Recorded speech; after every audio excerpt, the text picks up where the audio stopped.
आपल्याला माहिती आहे की आपल्या शासनाने दिव्यांगजनांकरता जी काही मानधन आहे ते वाढवून 2500 रुपये केलं आहे.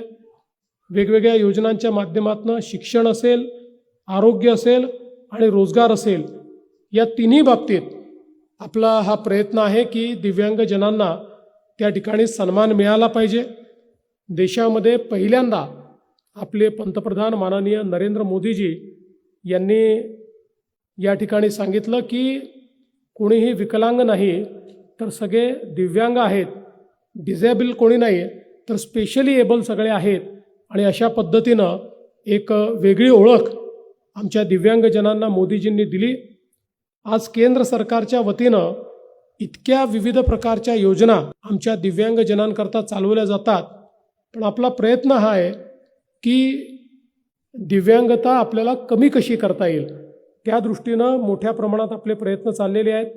विशेषतः आमचे जे कर्णबधिर मुलं आहेत यांना जर त्यांच्या लहानपणीच जर या गोष्टी लक्षात घेऊन कॉक्लिअर इम्प्लांटसारखे जे काही आपण वेगवेगळ्या प्रकारचे ऑपरेशन करतो ते जर केले तर शेवटी ऐकू येत नाही म्हणून बोलता येत नाही, ते जर ऐकू यायला लागलं तर ते बोलू देखील शकतात.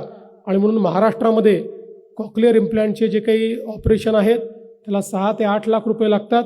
महाराष्ट्र शासनाच्या वतीनं हे ऑपरेशन्स मोफत करण्याचा निर्णय आम्ही घेतला आणि गेले काही वर्ष सातत्याने हे ऑपरेशन्स आपण मोफत करतो. आणि आपला तर प्रयत्न पुढे असा आहे की एक मोठं सर्वेक्षण करत राहायचं की ज्यातनं कुठेही आपल्याला जर 10 वर्षाच्या आतली मुलं ही त्या ठिकाणी कर्णबधिर आढळली तर त्यांचं कॉक्लिअर इम्प्लांटचं ऑपरेशन त्या कालावधीत जर आपण केलं तर ते कधीच कर्णबधिर राहत नाही, ते हळूहळू स्पीच थेरपीने बोलायला लागतात, ऐकायला लागतात. आणि हा देखील प्रयत्न मोठ्या प्रमाणात आपण करतोय.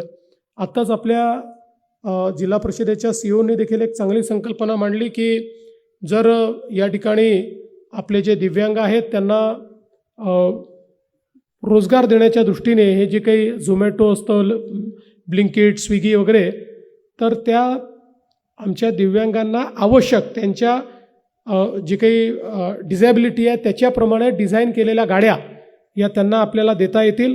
महानगरपालिका देखील तशा पद्धतीने पुढाकार घेईल आणि अशा प्रकारच्या गाड्या देऊन त्यांना सन्मानाने जगण्याकरता आज 20-25 हजार रुपये त्यांना महिना रोजगार मिळाला पाहिजे, या दृष्टीनं देखील आपल्याला काम करता येईल आणि त्यातनं एक सन्मानजनक अशा प्रकारचं जीवन हे त्यांना देखील मिळेल.